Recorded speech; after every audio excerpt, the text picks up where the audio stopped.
بسم اللہ الرحمن الرحیم۔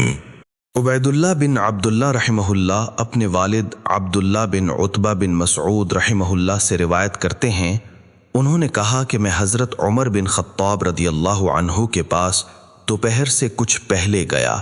سخت گرمی کے وقت جب میں گیا تو میں نے انہیں نفل نماز پڑھتے ہوئے پایا۔ میں ان کے پیچھے اکیلا کھڑا ہو گیا تو انہوں نے مجھے اپنے قریب کر کے اپنی دائیں جانب اپنے برابر کھڑا کر لیا۔ پھر جب ان کا غلام یرفع بھی آ گیا تو میں پیچھے آ گیا اور ہم نے ان کے پیچھے صف بنا لی۔ موطا امام مالک، حدیث نمبر 361۔ عبد الرحمن بن ابو سعید رضی اللہ عنہ اپنے والد حضرت ابو سعید خدری رضی اللہ عنہ سے روایت کرتے ہیں کہ رسول اللہ صلی اللہ علیہ وسلم نے فرمایا، جب تم میں سے کوئی شخص نماز پڑھ رہا ہو تو کسی ایسے شخص کو نہ چھوڑے جو اس کے آگے سے گزرنے لگے اور اسے گزرنے نہ دے، بلکہ اسے چاہیے کہ اپنی طاقت کے بقدر اسے پیچھے ہٹا دے۔ پھر وہ نہ مانے اور ضد میں آ کر وہیں سے گزرنا چاہے تو پھر نمازی اس کے ساتھ لڑے، کیونکہ وہ شیطان ہے۔ موطا امام مالک، حدیث نمبر 362۔ بسر بن سعید رحمہ اللہ سے روایت ہے، کہتے ہیں کہ حضرت زید بن خالد جوہنی رحمہ اللہ نے ان کو حضرت جہیم رضی اللہ عنہ کی طرف یہ کہہ کر بھیجا تھا کہ ان سے پوچھیں کہ انہوں نے نمازی کے آگے سے گزرنے والے شخص کے متعلق رسول اللہ صلی اللہ علیہ وسلم کو کیا فرماتے ہوئے سنا تھا۔ تو حضرت ابو جہیم رضی اللہ عنہ نے کہا کہ رسول اللہ صلی اللہ علیہ وسلم نے فرمایا، اگر نمازی کے آگے سے گزرنے والا شخص یہ جان لے کہ اس پر کیا گناہ اور عذاب لازم ہو جاتا ہے تو 40 سال تک کھڑے رہنا اس کے حق میں نمازی کے آگے سے گزرنے کی نسبت بہتر اور آسان معلوم ہو۔ موطا امام مالک، حدیث نمبر 363۔ امام مالک رحمہ اللہ کے شیخ ابو النضر رحمہ اللہ فرماتے ہیں کہ مجھے علم نہیں رہا کہ انہوں یعنی بسر بن سعید رحمہ اللہ نے 40 دن کہا تھا یا مہینے یا سال۔ موطا امام مالک، حدیث نمبر 363۔ عطا بن یسار رحمہ اللہ سے روایت ہے کہ کعب احبار رحمہ اللہ نے فرمایا، اگر نمازی کے سامنے سے گزرنے والا یہ جان لے کہ اس پر کیا وبال پڑے گا تو اسے نمازی کے آگے سے گزرنے کی نسبت زمین میں زندہ دھنسا دیا جانا بہتر معلوم ہوگا۔ موطا امام مالک، حدیث نمبر 364۔ امام مالک کو یہ خبر پہنچی کہ حضرت عبداللہ بن عمر رضی اللہ عنہما عورتوں کے آگے سے گزرنا بھی ناپسند جانتے تھے جس وقت کہ وہ نماز پڑھ رہی ہوتی تھیں۔ موطا امام مالک، حدیث نمبر 365۔ نافع رحمہ اللہ سے روایت ہے کہ حضرت عبداللہ بن عمر رضی اللہ عنہما نہ تو کسی کے سامنے سے گزرتے تھے اور نہ ہی کسی کو اپنے آگے سے گزرنے دیتے تھے۔ موطا امام مالک، حدیث نمبر 366۔ حضرت عبداللہ بن عباس رضی اللہ عنہما سے روایت ہے، کہتے ہیں کہ میں گدھی پر سوار ہو کر آیا اور میں اس وقت بلوغت کے قریب تھا اور رسول اللہ صلی اللہ علیہ وسلم منا کے میدان میں لوگوں کو نماز پڑھا رہے تھے، تو میں صف کے کچھ حصے کے سامنے سے گزرا، پھر نیچے اترا، پھر میں نے گدھی کو چرنے کے لیے چھوڑ دیا اور خود صف میں داخل ہو گیا، تو کسی نے بھی اس عمل کا مجھ سے انکار اور کوئی اعتراض نہ کیا۔ موطا امام مالک، حدیث نمبر 367۔ امام مالک رحمہ اللہ نے فرمایا کہ میں اس فعل کو جائز خیال کرتا ہوں، لیکن صرف اس صورت میں کہ نماز کی اقامت کہہ دی جائے اور امام تکبیر تحریمہ کہہ لے اور آدمی کو مسجد میں داخل ہونے کی جگہ نہ ملے سوائے اس کے کہ صفوں کے درمیان سے گزرنا پڑے تو وہ گزر سکتا ہے۔ موطا امام مالک، حدیث نمبر 368۔ امام مالک رحمہ اللہ کو یہ خبر پہنچی کہ حضرت علی بن ابی طالب رضی اللہ عنہ فرمایا کرتے تھے کہ نماز کو کوئی بھی ایسی چیز نہیں توڑتی جو نمازی کے آگے سے گزر جائے۔ موطا امام مالک، حدیث نمبر 369۔ سالم بن عبداللہ رحمہ اللہ سے روایت ہے کہ حضرت عبداللہ بن عمر رضی اللہ عنہما بھی کہا کرتے تھے کہ نماز کو کوئی بھی چیز نہیں توڑتی جو نمازی کے سامنے سے گزر جائے۔ موطا امام مالک، حدیث نمبر 370۔ امام مالک رحمہ اللہ کو یہ خبر پہنچی کہ حضرت عبداللہ بن عمر رضی اللہ عنہما جب سفر میں یعنی شریعہ قصر پڑھتے تھے تو اپنی سواری کے اونٹ کو سترا بنا لیتے تھے۔ موطا امام مالک حدیث نمبر 371۔ ہشام بن عروہ رحمہ اللہ اپنے والد عروہ رحمہ اللہ سے بیان کرتے ہیں کہ وہ صحرا یعنی کھلی فضا میں بغیر سترا کے نماز پڑھ لیتے تھے۔ موطا امام مالک حدیث نمبر 372۔ ابو جعفر قاری رحمہ اللہ سے روایت ہے، کہتے ہیں کہ میں نے حضرت عبداللہ بن عمر رضی اللہ عنہما کو دیکھا جب وہ سجدے کے لیے جھکتے تو اپنے سجدے کی جگہ سے کنکریوں کو ہلکا سا ہاتھ پھیر کر ہٹا دیتے۔ موطا امام مالک حدیث نمبر 373۔ نافع رحمہ اللہ سے روایت ہے کہ حضرت عمر بن خطاب رضی اللہ عنہ صفوں کو برابر کرنے کا حکم دیتے، چنانچہ جب صفیں سیدھی کرانے پر مامور لوگ آپ کے پاس آ کر یہ خبر دیتے کہ صفیں برابر اور سیدھی ہو گئی ہیں تو وہ تکبیر تحریمہ کہتے۔ موطا امام مالک حدیث نمبر 375۔ امام مالک اپنے چچا ابو سہیل رحمہ اللہ سے اور وہ اپنے والد مالک بن ابی عامر اصبہی رحمہ اللہ سے روایت کرتے ہیں، انہوں نے کہا کہ میں حضرت عثمان بن عفان رضی اللہ عنہ کے ہمراہ تھا کہ اتنے میں تکبیر ہو گئی اور نماز کھڑی ہونے لگی۔ میں ان سے اس بارے میں گفتگو کر رہا تھا کہ وہ میرے لیے کچھ وظیفہ بیت المال سے مقرر کر دیں، چنانچہ میں ان سے مسلسل گفتگو میں لگا رہا اور وہ اپنے جوتوں کے ساتھ کنکریاں برابر کرتے رہے، یہاں تک کہ وہ لوگ ان کے پاس آ گئے جن کو انہوں نے صفیں سیدھی کرانے کی ذمہ داری سونپ رکھی تھی۔ انہوں نے آپ رضی اللہ عنہ کو بتایا کہ صفیں برابر اور سیدھی ہو گئی ہیں، تو انہوں نے مجھ سے کہا کہ تم بھی صف میں برابر کھڑے ہو جاؤ۔ پھر انہوں نے تکبیر تحریمہ کہی۔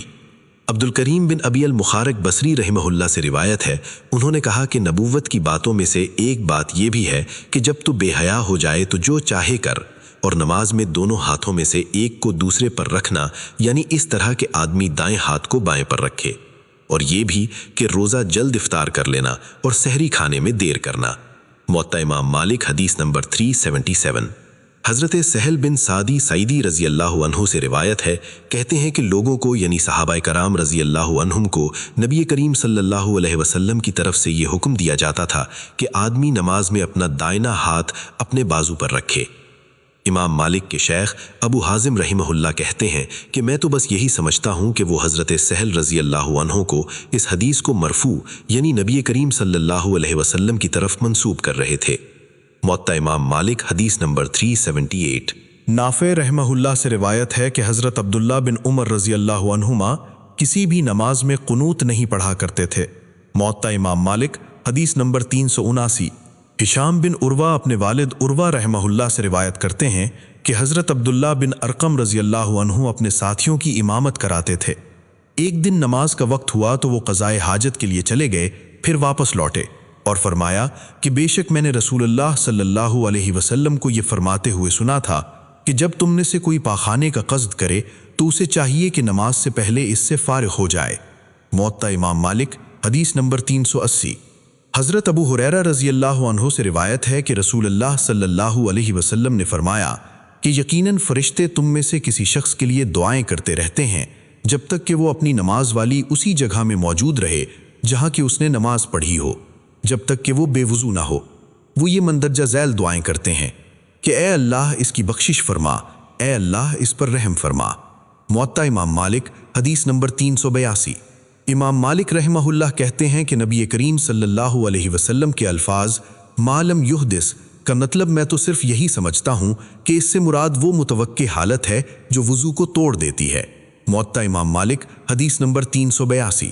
حضرت ابو ہریرہ رضی اللہ عنہ سے روایت ہے کہ رسول اللہ صلی اللہ علیہ وسلم نے فرمایا کہ تم میں سے کوئی شخص مسلسل نماز ہی میں شمار ہوتا رہتا ہے جب تک نماز اسے مسجد ہی میں روکے رکھتی ہے، اسے اپنے گھر والوں کی طرف لوٹنے سے نماز کے علاوہ کوئی چیز نہ روکے ہوئے ہو۔ موطا امام مالک حدیث نمبر 383۔ سمی رحمہ اللہ سے روایت ہے کہ ابو بکر بن عبد الرحمن رحمہ اللہ کہا کرتے تھے کہ جو شخص پہلے پہر یا پچھلے پہر یعنی صبح یا شام میں کسی بھی وقت مسجد کی طرف جائے، مسجد کے علاوہ اس کی اور کوئی نیت نہ ہو، وہ مسجد میں اس لیے آئے تاکہ کسی سے کوئی بھلائی کی بات یا نیکی کا کام سیکھ لے یا کسی کو سکھا دے، پھر وہ اپنے گھر کی طرف لوٹ آئے تو وہ اللہ کی راہ میں نکلنے والے اس مجاہد کی طرح شمار ہوتا ہے جو غنیمت پا کر واپس لوٹے۔ موطا امام مالک حدیث نمبر 384۔ نعیم بن عبداللہ مجمر رحمہ اللہ سے روایت ہے، انہوں نے حضرت ابو ہریرہ رضی اللہ عنہ کو یہ فرماتے ہوئے سنا جب تم میں سے کوئی شخص نماز پڑھے پھر اپنی نماز والی جگہ ہی میں بیٹھا رہے تو فرشتے مسلسل اس کے لیے یہ دعائیں مانگتے رہتے ہیں کہ اے اللہ اس کی بخشش فرما، اے اللہ اس پر رحم فرما۔ پھر اگر وہ اپنی جائے نماز سے اٹھ کر مسجد کے ہی کسی اور حصے میں بیٹھ کر آئندہ نماز کا انتظار کرنے لگے تو وہ مسلسل نماز ہی میں شمار ہوتا ہے یہاں تک کہ وہ نماز ادا کر لے۔ موطا امام مالک، حدیث نمبر 385۔ حضرت ابو ہریرہ رضی اللہ عنہ سے روایت ہے کہ رسول اللہ صلی اللہ علیہ وسلم نے فرمایا، کیا میں تمہیں اس چیز کی خبر نہ دوں جس کے ذریعے اللہ تعالیٰ گناہوں کو مٹا دیتا ہے اور درجات کو بلند فرما دیتا ہے؟ اس فضیلت کے حامل مندرجہ ذیل اعمال ہیں: مشقت کے مواقع پر بھی وضو کو اچھی طرح مکمل کرنا، مسجد کی طرف اٹھنے والے قدموں کا زیادہ ہونا اور ایک نماز کے بعد دوسری نماز کا انتظار کرتے رہنا۔ یہی اعمال اصل دشمن شیطان کے خلاف مورچہ بند ہونا ہے، یہی مورچہ بندی کرنا ہے، یہی چھاؤنی باندھنا ہے۔ موطا امام مالک، حدیث نمبر 386۔ حضرت ابو قتادہ انصاری رضی اللہ عنہ سے روایت ہے کہ رسول اللہ صلی اللہ علیہ وسلم نے فرمایا، جب تم میں سے کوئی شخص مسجد میں داخل ہو تو اسے بیٹھنے سے پہلے 2 رکعتیں ادا کر لینی چاہیے۔ موطا امام مالک، حدیث نمبر 388۔ ابو نضر رحمہ اللہ، جو کہ عمر بن عبید اللہ رحمہ اللہ کے آزاد کردہ غلام ہیں، روایت کرتے ہیں کہ ابو سلمہ بن عبد الرحمن رضی اللہ عنہما نے ان سے کہا کہ کیا میں نے تیرے ساتھی یعنی تیرے آقا عمر بن عبید اللہ کو ایسا کرتے نہیں دیکھا کہ جب وہ مسجد میں داخل ہوتے ہیں تو تحیت المسجد کی 2 رکعتیں پڑھے بغیر بیٹھ جاتے ہیں؟ ابو نضر رحمہ اللہ کہتے ہیں کہ وہ اس لفظ یعنی صاحب اور ساتھی سے میرے آقا عمر بن عبید اللہ کو مراد لے رہے تھے اور ان پر اس بات کا عیب لگا رہے تھے کہ وہ مسجد میں داخل ہوتے ہیں تو 2 رکعتیں پڑھے بغیر بیٹھ جاتے ہیں۔ موطا امام مالک، حدیث نمبر 389۔ امام مالک رحمہ اللہ فرماتے ہیں کہ یہ اچھا اور مستحب عمل ہے اور واجب نہیں ہے۔ موطا امام مالک، حدیث نمبر 389۔ نافع رحمہ اللہ سے روایت ہے کہ حضرت عبداللہ بن عمر رضی اللہ عنہما جب سجدہ کرتے تو اپنی ہتھیلیوں کو اسی چیز پر رکھتے تھے جس پر وہ اپنا چہرہ رکھتے تھے۔ نافع رحمہ اللہ کہتے ہیں کہ یقیناً میں نے ان کو سخت سردی والے دن میں دیکھا کہ بے شک وہ اپنی ہتھیلیوں کو اپنے کوٹ کے نیچے سے نکالتے یہاں تک کہ ان کو کنکریوں پر رکھتے تھے۔ موطا امام مالک، حدیث نمبر 390۔ نافع رحمہ اللہ سے روایت ہے کہ حضرت عبداللہ بن عمر رضی اللہ عنہما کہا کرتے تھے کہ جو شخص زمین پر اپنی پیشانی سجدے کے لیے رکھے تو اسے چاہیے کہ اپنی ہتھیلیاں بھی اسی جگہ پر رکھے، پھر جب اپنی پیشانی اور سر اٹھائے تو ان دونوں کو بھی اٹھا لے، کیونکہ بلا شبہ ہاتھ بھی اسی طرح سجدہ کرتے ہیں جس طرح چہرہ سجدہ کرتا ہے۔ موطا امام مالک، حدیث نمبر 391۔ حضرت سہل بن سعد ساعدی رضی اللہ عنہ سے روایت ہے کہ بے شک رسول اللہ صلی اللہ علیہ وسلم بنو عمر بن عوف خاندان کے پاس ان کے درمیان صلح کرانے کے لیے تشریف لے گئے اور ادھر عصر کا وقت آ گیا تو مؤذن حضرت ابو بکر رضی اللہ عنہ کے پاس آ کر کہنے لگا کہ کیا آپ لوگوں کو نماز پڑھا دیں گے کہ میں پھر اقامت کہہ دوں؟ انہوں نے جواب دیا کہ ہاں۔ چنانچہ حضرت ابو بکر رضی اللہ عنہ نماز پڑھانے لگے، پھر رسول اللہ صلی اللہ علیہ وسلم بھی آ گئے، اس حال میں کہ لوگ نماز میں مصروف تھے۔ سو آپ صلی اللہ علیہ وسلم صفوں کو چیرتے ہوئے ان کے درمیان سے نکل کر پہلی صف میں کھڑے ہو گئے۔ لوگ ہاتھوں سے آواز نکالنے لگے، اور جبکہ حضرت ابو بکر رضی اللہ عنہ نماز میں کسی اور طرف دھیان اور التفات نہیں کیا کرتے تھے، پھر جب لوگوں نے بہت زیادہ ہی ہاتھ بجائے تو حضرت ابو بکر رضی اللہ عنہ نے چہرہ موڑ کر جھانکا اور رسول اللہ صلی اللہ علیہ وسلم کو اپنے پیچھے کھڑے دیکھ لیا۔ رسول اللہ صلی اللہ علیہ وسلم نے ان کی طرف اشارہ بھی کیا کہ اپنی جگہ پر کھڑے رہو، لیکن حضرت ابو بکر رضی اللہ عنہ نے اپنے دونوں ہاتھ اٹھا کر اللہ کی حمد بیان کی اور شکر ادا کیا اس بات پر کہ جو رسول اللہ صلی اللہ علیہ وسلم نے ان کو امامت کے لیے ٹھہرے رہنے کا حکم دیا تھا۔ پھر پیچھے ہٹائے یہاں تک کہ صف میں کھڑے ہو گئے اور رسول اللہ صلی اللہ علیہ وسلم آگے تشریف لے آئے۔